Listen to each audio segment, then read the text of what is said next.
Buenos días, hoy día tenemos una entrevista con la psicóloga clínica Lorena Cañizares, especialista en terapia familiar. Hoy día hablaremos sobre los problemas psicosociales, junto a mis compañeras Emilia Cabrera y Doménica Castelo.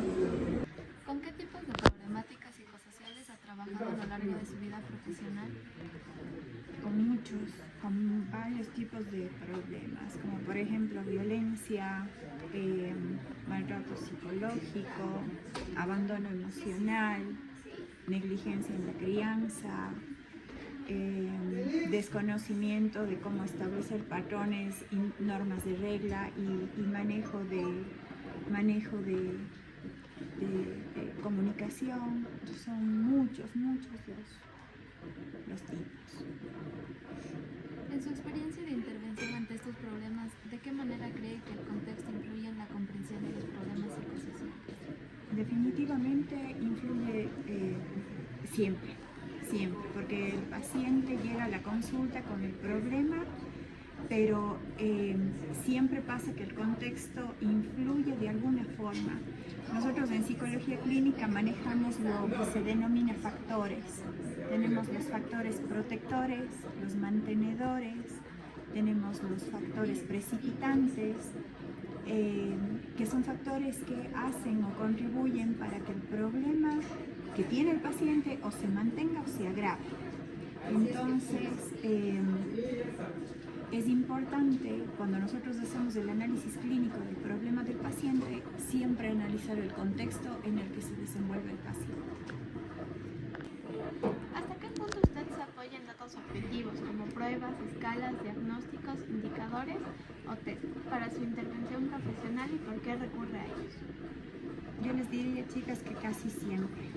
¿Por qué no siempre? Porque siempre, cuando nosotros recibimos un paciente va a depender mucho del motivo de consulta y de la demanda terapéutica que el paciente tenga. Hay procesos en los que el paciente busca algún tipo de orientación, por ejemplo. Entonces no siempre es necesario basarnos en pruebas o en escalas. Simplemente con los datos subjetivos que maneja el paciente podemos trabajar.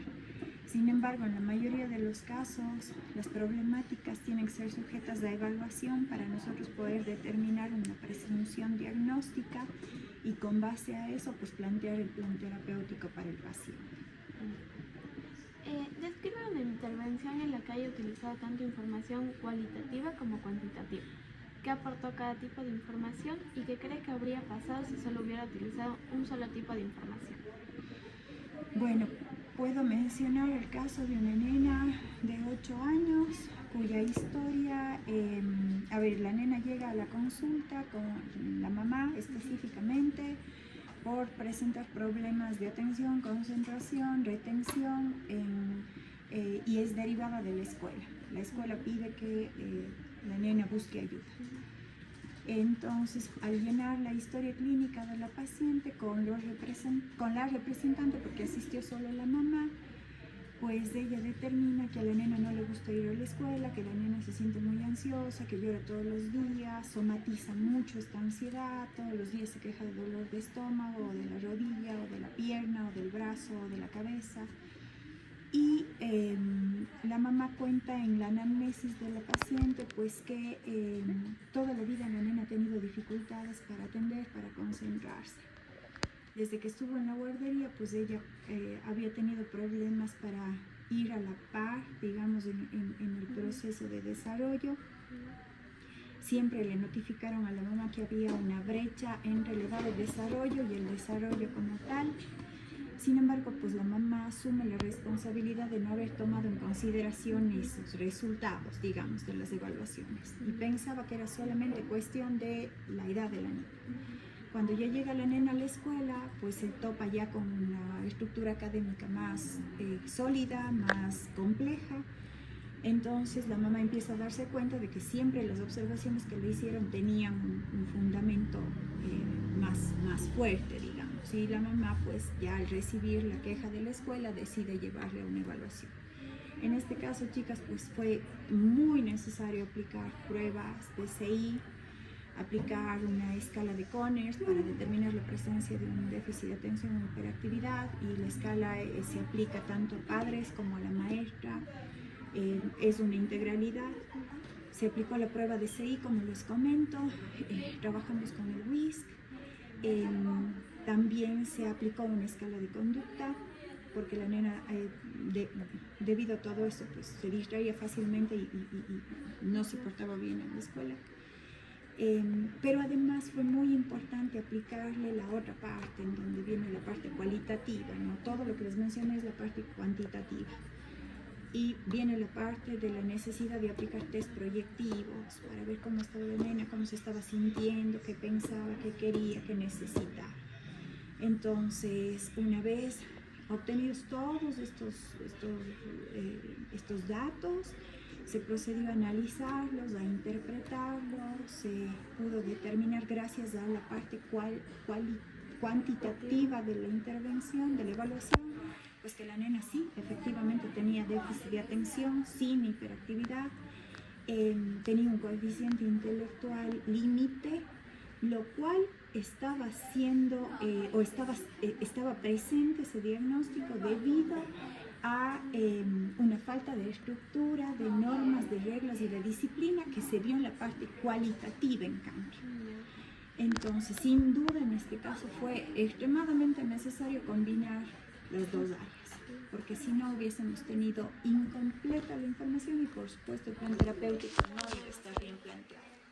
Muchas gracias, Lara. Como dos últimas preguntas, ¿qué riesgos existen si en sus intervenciones solo consideraran los datos mediables y cuantificables, dejando de lado el contexto social, cultural o la historia del entorno en el que se desarrolla el individuo?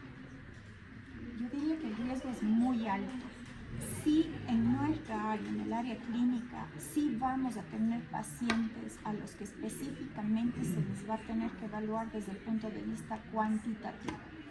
Pero, sin duda alguna, la parte cualitativa va a ser extremadamente necesaria, porque a través de esa parte vamos nosotros a conocer la anamnesis o la historia de vida del paciente.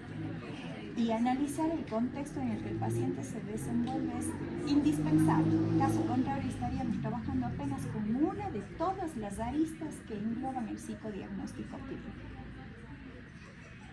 Por último, ¿qué recomendaciones nos daría como estudiantes de psicología para integrar de forma crítica el conocimiento y los métodos cuantitativos y cualitativos para una futura práctica profesional? A ver, ustedes que están en proceso de formación, es indispensable que aprendan desde el primer momento a integrar las asignaturas. Primera recomendación: ninguna asignatura está suelta de las órdenes. Segunda recomendación, aprender a ver al paciente como una integralidad.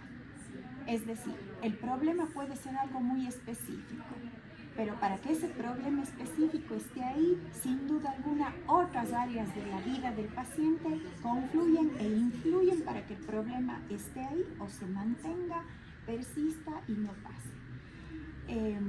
Como una tercera y última recomendación, pues obviamente aprender a conocer a su paciente. Casos similares van a tener siempre. Por ejemplo, van a recibir pacientes con depresión, van a recibir pacientes con trastorno del espectro autista, van a recibir pacientes con TDAH, van a recibir pacientes con ansiedad, con problemas emocionales. Siempre una misma línea de intervención, pero cada paciente es un mundo totalmente diferente, es una historia totalmente diferente. Entonces, aprender a conocer al paciente es fundamental. Muchas gracias, Lorena. La entrevista con la psicóloga clínica Lorena Cañizares destaca que los problemas psicosociales solo pueden comprenderse adecuadamente combinando datos objetivos con el contexto y la experiencia subjetiva. Integrar métodos cuantitativos y cualitativos permite intervenciones más completas y humanas. Muchas gracias.